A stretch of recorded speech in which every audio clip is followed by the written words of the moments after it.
ከኮንዶሚኒየም ቁጠባ ጋር በተያያዘ አዲስ መረጃ ይፋ ተደረገ። በዚህ መረጃ መሰረት በ1997 እና በ2005 ለ20/80 እና ለ40/60 የቤት ባለቤት ለመሆን የተመዘገቡ ነዋሪዎች መቆጠብ የሚገባቸው የገንዘብ መጠን ይፋ ተደርጓል። በሌላ በኩል ደግሞ የነዳጅ ዋጋ በከፍተኛ ደረጃ ሊጨምር መሆኑንና የመጀመሪያው የውጭ ኩባንያ በጋዝ ችርቻሮ የኢንቨስትመንት ፈቃድ ማግኘቱ ተጠቁመዋል። ሰላም ቤተሰቦቻችን፣ መረጃዎቹን የት ሀገርና የት ከተማ ሆናችሁ እየተከታተላችሁ እንደምትገኙ በሐሳብ መስጫው ላይ ጻፉልን። አሁን ዝርዝር መረጃዎቹን አንድ በአንድ ወደ እናንተ እናደርሳለን። እስከ መጨረሻው አብራችሁን ቆዩ። በ1997 እና በ2005 ለ20/80 እና ለ40/60 የቤት ተመዝጋቢዎች ቁጠባችሁን እየቆጠባችሁ የቤት ዕድል እየጠበቃችሁ ላላችሁ በሙሉ ሊኖርባችሁ የሚገባው ወራዊ የቁጠባ መጠንን በተመለከተ አዲስ መረጃ ይፋ ተደርጓል። በዚህም እስከ ጥር 2018 ዓ.ም ማለትም ለ150 ወራት ልትቆጥቡት የሚገባው ዝቅተኛ የገንዘብ መጠን ምን ያህል መሆን እንዳለበት ነው የታወቀው። በዚህም መሰረት ለ40/60 ተመዝጋቢዎች ወራዊ ክፍያው ለባለ 3 መኝታ 2450 ብር፣ ለባለ 2 መኝታ 1550 ብር፣ ለባለ 1 መኝታ ደግሞ 1033 ብር መሆኑ ይታወሳል። በዚህ መሰረትም ለ150 ወራት የተቆጠበው የገንዘብ መጠን ደግሞ ለባለ 3 መኝታ 367500 ብር፣ ለባለ 2 መኝታ 232500 ብር፣ ለባለ 1 መኝታ ደግሞ 154950 ብር መሆኑ ታውቋል። ይህ መጠን ተመዝጋቢዎች የቤቱን 40% ቅድመ ክፍያ እንዲያሟሉ በምዝገባ ወቅት የተቀመጠው ዝቅተኛ ወራዊ ግዴታ መሆኑን የታወቀው። ቤቱ ደርሷችሁ ርክክብ በምትፈጽሙበት ወቅት ደግሞ መንግስት በሚያወጣው በወቅታዊ ዋጋ ጭማሪ የሚኖር እንደሚሆን ታውቋል። አሁን ደግሞ የ20/80 ቤቶችን እንመለከታለን። ለምዝገባ የሚያስፈልግ የቁጠባ መጠንን በተመለከተ ለነባር ማለትም ለ20/80 የ1997 ተመዝጋቢዎች ወራዊ ክፍያቸው ለባለ 3 መኝታ 685 ብር፣ ለባለ 2 መኝታ 561 ብር፣ ለባለ 1 መኝታ 274 ብር እንዲሁም ደግሞ ለስቱዲዮ 151 ብር ወራዊ ክፍያ መሆኑ ይታወቃል። በዚህ መሰረት ለ150 ወራት የተቆጠበው የገንዘብ መጠን ደግሞ ለባለ 3 መኝታ 102750 ብር፣ ለባለ 2 መኝታ 84150 ብር፣ ለባለ 1 መኝታ 41100 ብር፣ ለስቱዲዮ ደግሞ 22650 ብር መሆኑ ታውቋል። በአዲስ ማለትም ለ20/80 የ2005 ተመዝጋቢዎች ደግሞ ወራዊ ክፍያው ለባለ 3 መኝታ 489 ብር፣ ለባለ 2 መኝታ 401 ብር፣ ለባለ 1 መኝታ ደግሞ 196 ብር እንደሆነ ታውቋል። በዚህ መሰረት ለ150 ወራት የተቆጠበው የገንዘብ መጠን ደግሞ ለባለ 3 መኝታ 73350 ብር፣ ለባለ 2 መኝታ 60150 ብር፣ ለባለ 1 መኝታ 29400 ብር መሆኑ ታውቋል። ይህ መጠን ተመዝጋቢዎች የቤቱን 20% ቅድመ ክፍያ እንዲያሟሉ በምዝገባ ወቅት የተቀመጠ ዝቅተኛ ወራዊ ግዴታ ነው። ቤቱ ደርሷችሁ ርክክብ በሚፈጸምበት ወቅት በወቅታዊ ዋጋ ጭማሪ እንደሚኖር ይታወቃል። ለ10/90 የተመዘገቡ የመጀመሪያ የቁጠባ መጠን 187 ብር ቢሆንም ተመዝጋቢዎች በቁጥር ትንሽ ከመሆናቸውም በላይ ለሁሉም ቤት መሰጠቱ ታውቋል። ከዚሁ ጎን ለጎን የአዲስ አበባ የቤቶች ልማትና አስተዳደር ቢሮ የከተማው አስተዳደር ለረጅም ጊዜ የቆየውን የቤት ፍላጎት ለማሟላት የተለያዩ የቤት ፕሮግራሞችን ተግባራዊ ማድረግ መቀጠሉን ያስታወቀው። እንደ ቢሮ ገለጻ በ1997 እና በ2005 የኮንዶሚኒየም ቤቶች ፕሮግራሞች ቁጠባ የጀመሩ ዜጎች በቀጣይ በሚኖሩ የግንባታ ፕሮጀክቶች አማካኝነት የመኖሪያ ቤት ለማግኘት ብቁ ይሆናሉ ተብሏል።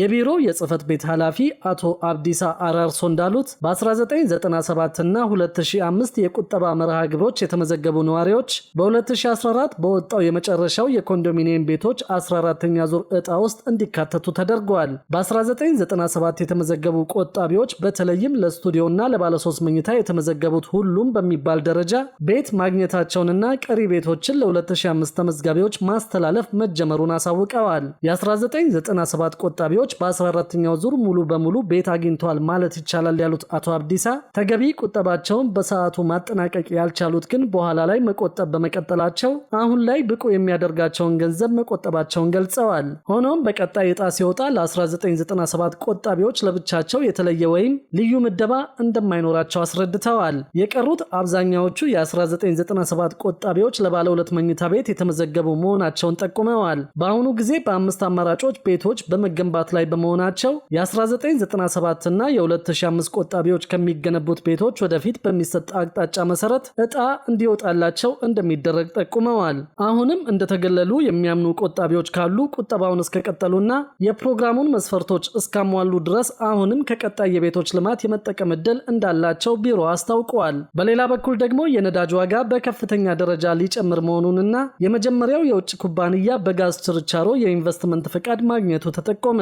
ከዚህ ቀደም ለውጭ ባለሀብቶች ዝግ ተደርገው በነበሩ የኢንቨስትመንት መስኮች መሳተፍ እንዲችሉ በሚፈቅደው መመሪያ መሰረት የመጀመሪያው የውጭ ኩባንያ ከኢትዮጵያውያን ጋር በጋራ በመሆን በጋዝ ችርቻሮ ንግድ እንዲሰማራ የኢንቨስትመንት ፈቃድ ማግኘቱ ተሰምቷል። የኢንቨስትመንት ኮሚሽን በወጪ፣ በገቢ፣ በጅምላና በችርቻሮ ንግድ ስራዎች የውጭ ባለሀብቶች ወደ ሀገር ውስጥ በመግባት እንዲሳተፉ የሚፈቅደውን መመሪያ መሰረት በማድረግ ከኢትዮጵያውያን ጋር በጋራ በመሆን በጋዝ ችርቻሮ ንግድ ለመሰማራት ፈቃድ ማግኘቱን ከኮሚሽኑ የመረጃ ምንጮች መረዳት ተችሏል። ኩባንያው ኢትዮ የተፈጥሮ ጋዝ ግብይትና ስርጭት ወይም ኢትዮ ናቹራል ጋዝ ማርኬቲንግ ኤንድ ዲስትሪቢዩሽን ኃላፊነቱ የተወሰነ የግል ማህበር እንደሚሰኝ ምንጮቹ ገልጸዋል። የኩባንያው ባለቤትነት ከኢትዮጵያውያን ባለሀብቶች ጋር በጋራ የተያዘ መሆኑን በዚህም በጋዝ ችርቻሮ ንግድ ፍቃድ ያገኘ የመጀመሪያው የውጭ ኩባንያ እንደሆነ ምንጮቹ ገልጸዋል። የኩባንያው የአክሲዮን ድርሻ ምን ያህሉ በውጭ ባለሀብቶች ምን ያህሉ ደግሞ በሀገር ውስጥ ባለሀብቶች የተያዘ መሆኑንና የባለሀብቶቹ ማንነትና ሌሎች ዝርዝር መረጃዎችን ከኮሚሽኑ ለማግኘት የተደረገው ጥረት ባይሳካም ኩባንያው ፈቃድ ማግኘቱን ከምንጮቹ ማረጋገጥ ተችሏል።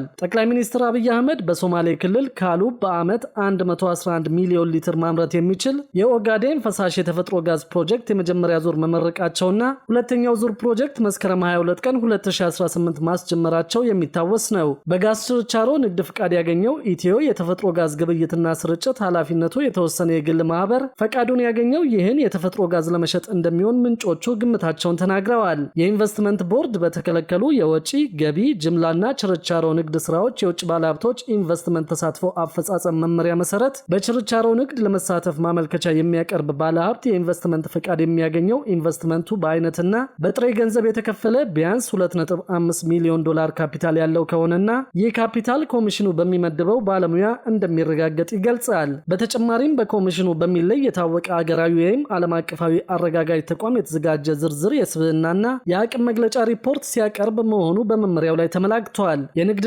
ቀጠናዊ ትስስር ሚኒስቴር በመመሪያው መሰረት የሚያከናውነውን የጅምላና የችርቻሮ ንግድን በተመለከተ በገበያ ስርዓት ውስጥ ሊያጋጥሙ የሚችሉ ጸረ ውድድር ተግባራትን ለመቆጣጠርና የሸማቾችን መብት ለማስከበር የሚያስችል አደረጃጀትና አሰራር እንደሚፈጥር መመሪያው ደንግጓል። ኢንቨስትመንት ኮሚሽን የውጭ ባለሀብቶችን ማመልከቻ እንደሚቀበል፣ ተጠባቂ ሁኔታዎችን መሟላታቸውን እንደሚመረምር፣ አግባብነት ያላቸው ሂደቶችን በመከተል የንግድ ምዝገባ እንደሚያከናውን፣ የንግድ ምዝገባ የምስክር ወረቀትና ኢንቨስትመንት ፈቃድ እንደሚሰጥ ተመላክቷል። የንግድና ቀጠናዊ ትስስር ሚኒስቴር የኢንቨስትመንት ፈቃድ ላገኙ የውጭ ባለሀብቶች የንግድ ስራ ፈቃድ እንደሚሰጥና የንግድ ስራ ሂደቶችን እንደሚቆጣጠር በመመሪያው ላይ ተገልጿል።